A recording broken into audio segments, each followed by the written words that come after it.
या MPSC सेक्शनमध्ये जेव्हा तुम्ही जाल तेव्हा तुम्हाला इथं पब्लिक ॲडमिनिस्ट्रेशन म्हणजे ऑप्शनलची जी कॅटेगरी आहे ना, तर इथं पब्लिक ॲडमिनिस्ट्रेशन दिसून जाईल. याच्यामध्ये जेव्हा आपण जातो ना पब्लिक ॲडमिनिस्ट्रेशन, इथं तुम्हाला कंप्लीट बुकलिस्ट मिळते. जसं की इंडियन गव्हर्नन्स तथा भारतीय प्रशासन, केंद्र आणि राज्यसेवा, मुख्य परीक्षा, विद्यापीठीय पदवी, पदव्युत्तर परीक्षा, set net.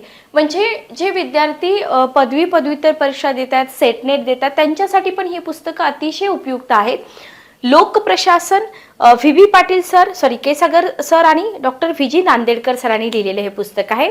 New horizons of public administration हे एक पुस्तक आहे, ऑप्शनलसाठी आपल्याला उपयोगी पडेल. ॲडमिनिस्ट्रेटिव्ह थिंकर्स याच्यावरती आपण एक सेशन कंडक्ट केलं होतं.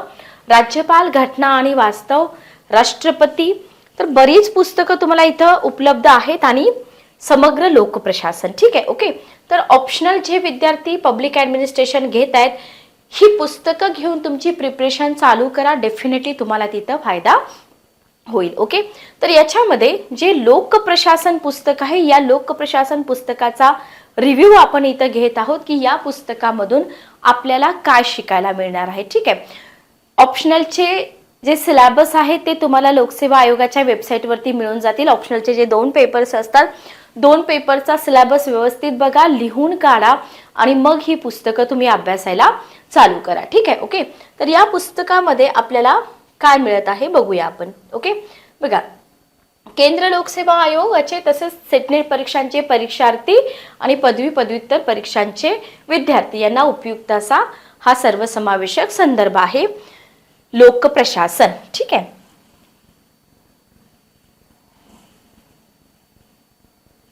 चला, तर आपण इथं मनोगत बघूया. VS क्षीरसागर सरांनी दिलेला आहे.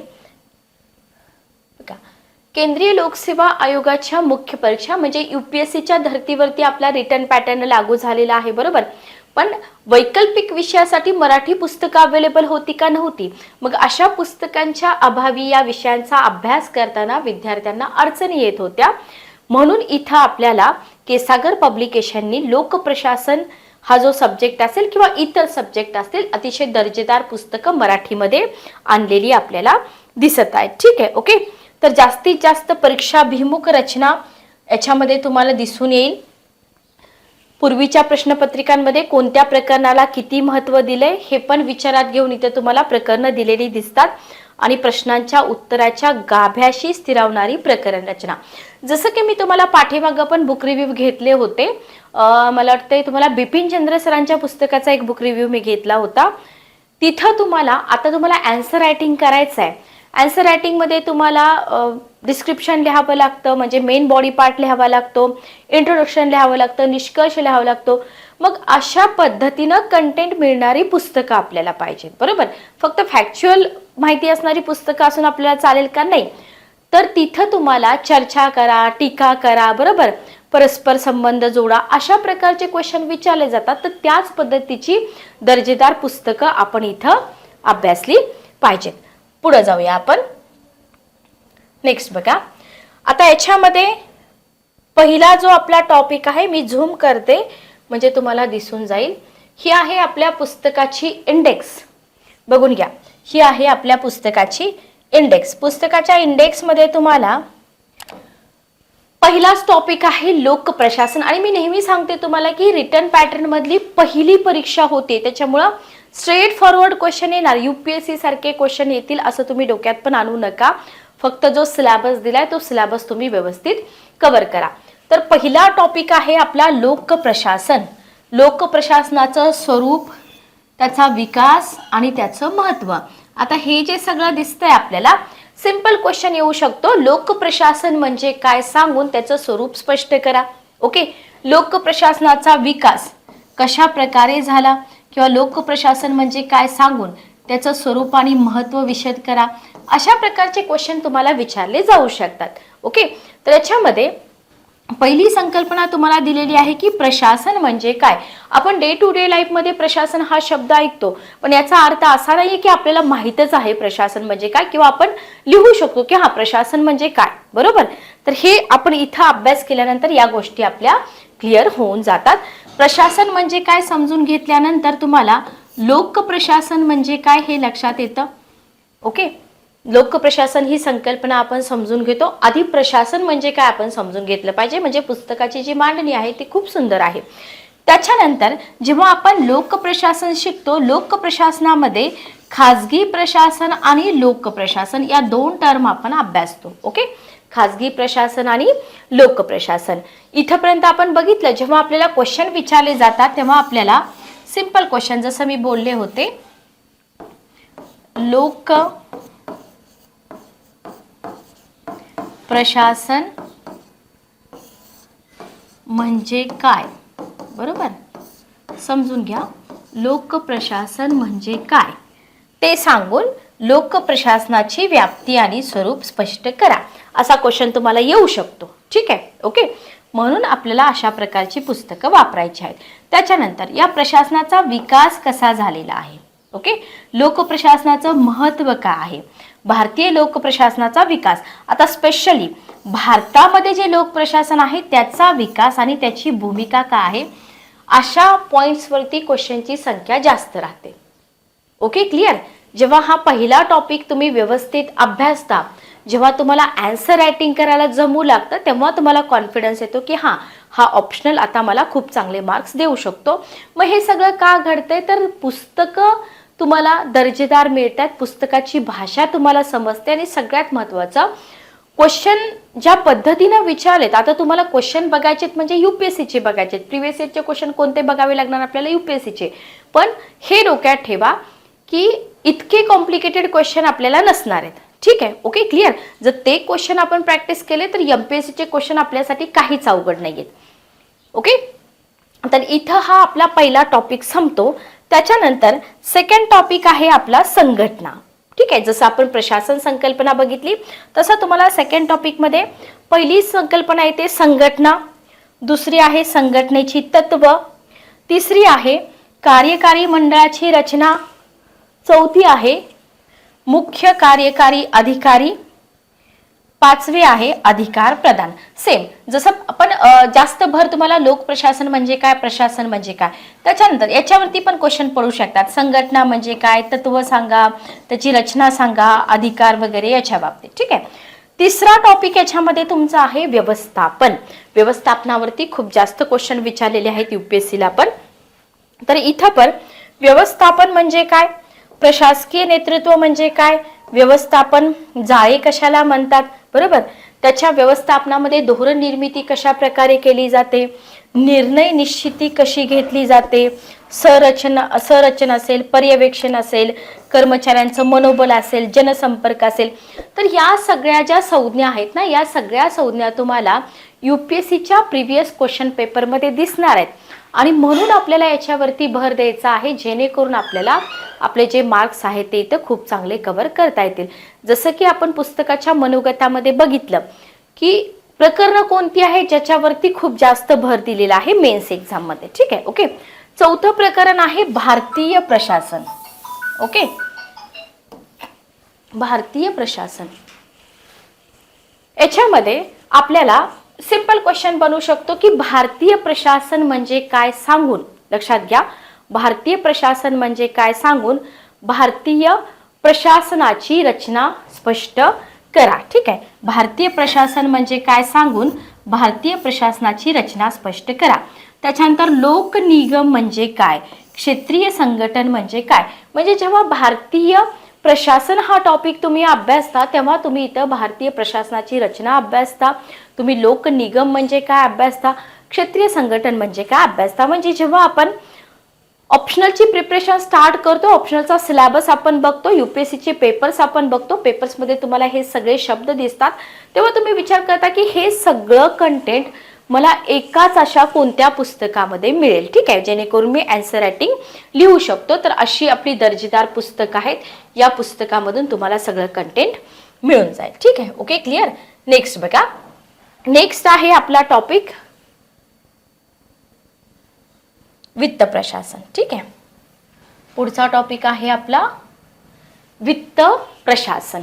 आता याच्यामध्ये जर आपण बघितलं, सुरुवातीला आपण प्रशासन म्हणजे काय शिकलो, बरोबर. आता इथं वित्त प्रशासन म्हणजे काय, सुरुवातीला तर क्वेश्चन बघा, कोणत्याही टॉपिकवरती विचारू द्या, भले तुम्हाला वित्त प्रशासनावरती क्वेश्चन विचारू द्या, आधी तुम्हाला वित्त प्रशासन म्हणजे काय हे माहित पाहिजे, बरोबर. आधी तुम्हाला वित्त प्रशासन म्हणजे काय माहित पाहिजे. म्हणजे इंट्रो मध्ये तुम्हाला हे लिहावं लागतं, वित्त प्रशासन म्हणजे काय, वित्त प्रशासनाचं महत्व. ठीक आहे.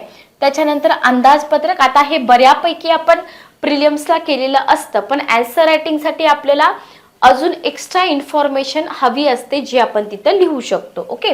नियंत्रक आणि महालेखापरीक्षकांची भूमिका असेल, लेखापरीक्षण असेल, लेखा आणि लेखापरीक्षण विभक्त अभिकरण असेल आणि संसदीय समित्या.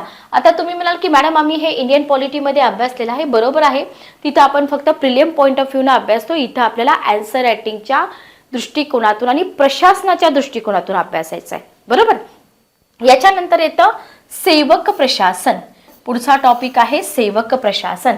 इथं जर आपण बघितलं तर इथं पण सेम आपल्याला सेवक प्रशासन म्हणजे काय ते आधी क्लिअर करावं लागतं. म्हणजे कुठलाही क्वेश्चन जर आला सेवक प्रशासनावरती, लक्षात घ्या, सेवक प्रशासनावरती कोणताही क्वेश्चन आला तरी तुम्हाला तिथं प्रस्तावनेमध्ये काय करावं लागतं, प्रस्तावनेमध्ये तुम्हाला सांगावं लागतं, थोडक्यात सांगावं लागतं सेवक प्रशासन म्हणजे काय, आणि मग तुम्हाला स्टार्ट करावं लागतं जे तुम्हाला विचारलेलं आहे. लक्षात येते या गोष्टी तुम्हाला.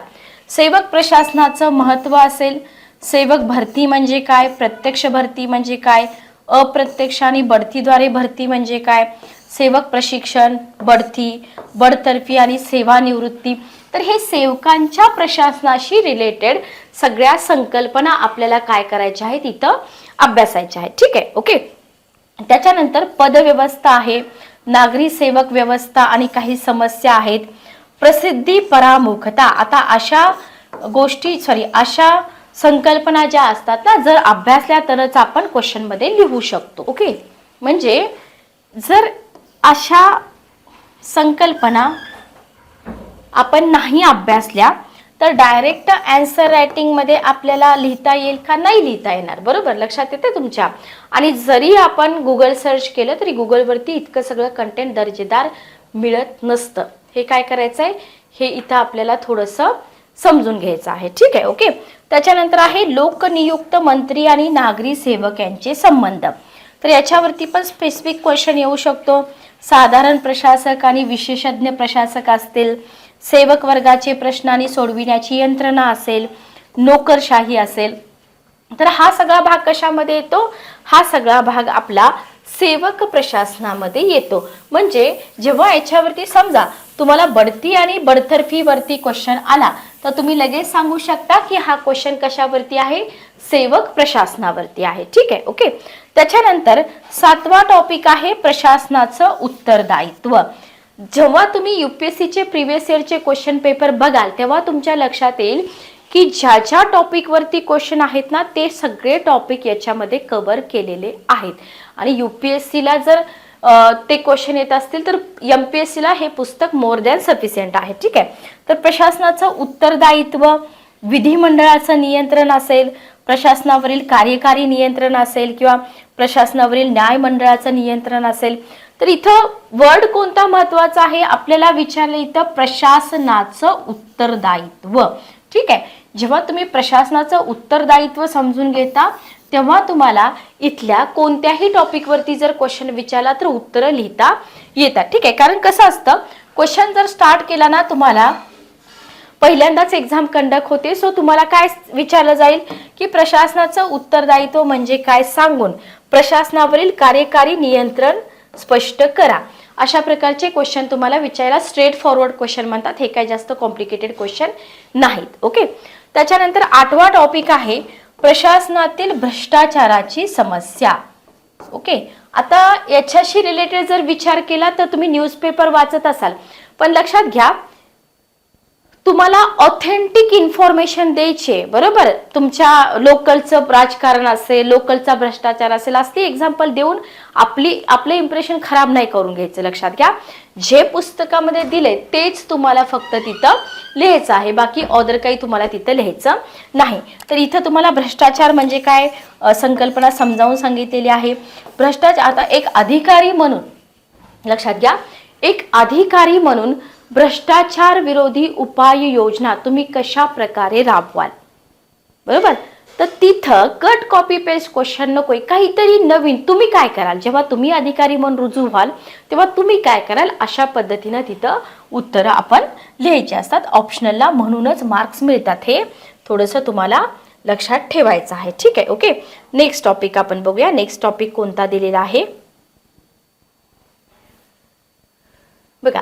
नेक्स्ट टॉपिक आहे प्रशासन आणि नागरिक. ओके, पुढचा टॉपिक आहे प्रशासन आणि नागरिक. ठीक आहे, प्रशासन संकल्पना आपण पूर्वीच अभ्यासली, बरोबर. याच्यामध्ये नागरिक आणि शासन संबंध, प्रशासनाची प्रतिमा, जनतक्रार निवारण, या 3 संकल्पना आपल्याला प्रशासन आणि नागरिक मध्ये काय करायचे इथं शिकून घ्यायचे. ठीक आहे, ओके. त्याच्यानंतर आहे स्थानिक प्रशासन. Very very important. जेव्हा आपण प्रशासन संकल्पना शिकतो तिथं आपण स्थानिक प्रशासन पण समजून घेऊ शकतो लगेचच. Okay, clear. स्थानिक प्रशासनामध्ये जिल्हा प्रशासन, जिल्हाधिकारी, जिल्हाधिकाऱ्याची कार्य, नागरी स्थानिक प्रशासन, ग्रामीण स्थानिक प्रशासन. बघा, पंचायत राज वगैरे आपण प्रिलियमला शिकलो, म्हणजे बऱ्यापैकी आपण ह्या पूर्ण भागापासून अननोन नाही आहोत. थोडं थोडं तरी आपण कुठंतरी हे वाचलेलंच आहे, बरोबर. फक्त इथं ऑप्शनल म्हटलं की मांडणी वेगळी आली आणि एक्स्ट्रा इन्फॉर्मेशन तुम्हाला इथं पुट करावी लागते. ठीक आहे, ओके. त्याच्यानंतर आहे प्रदत्त विधी नियम. बघा, ही संकल्पना पूर्णपणे वेगळी आहे. प्रदत्त विधी नियम याच्यावरचे काही क्वेश्चन आन्सरचे लेक्चर्स आपण घेऊया जेणेकरून तुम्हाला तिथं मदत होईल. ठीक आहे. त्याच्यानंतर आहे धोरण प्रक्रिया. याच्यामध्ये धोरण म्हणजे काय हे आपल्याला दिलेलं आहे. त्याच्यानंतर 13वा टॉपिक आहे तौलनिक प्रशासन आणि विकास प्रशासन. याच्यावरती क्वेश्चन येतात बघा. तौलनिक प्रशासन आणि विकास प्रशासनामधला फरक स्पष्ट करा, किंवा याच्याशी रिलेटेड तुम्हाला दोन्ही संकल्पना मिक्स करून एखादा क्वेश्चन विचारला जाऊ शकतो. ठीक आहे. त्याच्यानंतर आहे प्रशासन सुधारणा. तर याच्यामध्ये प्रशासकीय सुधारणा, भारतामधील प्रशासकीय सुधारणा कशा प्रकारे झालेल्या आहेत, संघटना आणि पद्धती. ओके. आणि 15वा टॉपिक आहे आपला सगळ्यात महत्त्वाचा लोक प्रशासनाचे सिद्धांत आणि तत्वज्ञान. Very very important. याला करूया आपण IMP. म्हणजे तसं तर सगळेच टॉपिक इम्पॉर्टंट आहेत, पण लोक प्रशासनाचे सिद्धांत म्हणजे वाढते महत्त्व, त्याचे सिद्धांत आणि समस्या, हे सगळं आपल्याला इथे काय करायचं आहे, कव्हर करायचं आहे. ठीक आहे. तर टोटल पुस्तकामध्ये 15 टॉपिक आहेत. ओके, पुस्तकामध्ये टोटल 15 टॉपिक आहेत. तर पब्लिक ॲडमिनिस्ट्रेशन ऑप्शनल बुक रिव्ह्यूचं हे आपलं दुसरं लेक्चर आहे. याच्या आधी मी एक लाईव्ह लेक्चर घेतलं होतं, बघून घ्या. पुस्तकं मागवताना जर काही अडचण आली तर तुम्ही डिस्क्रिप्शन बॉक्समध्ये आपल्या पब्लिकेशनचा नंबर दिलेला आहे, त्या नंबरवरती कॉल करा. आणि सेशन कसं वाटलं कमेंट करून नक्की सांगा. जेवढे काही तुमचे ऑप्शनलचे बुक्स आहेत त्याचे बुक रिव्ह्यू येतील, जेणेकरून तुम्हाला पुस्तकाशी ओळख होईल. सोबतच ॲमेझॉन, फ्लिपकार्टवरती पण आपली पुस्तकं अवेलेबल आहेत, तिथून पण तुम्ही परचेस करू शकता. किंवा तुम्ही पुण्यामध्ये असाल तर केसागर बुक हाऊसला भेट देऊन पूर्ण पुस्तकांचा सेट खरेदी करू शकता. ठीक आहे. तर भेटूया नेक्स्ट सेशनमध्ये. Good day, take care.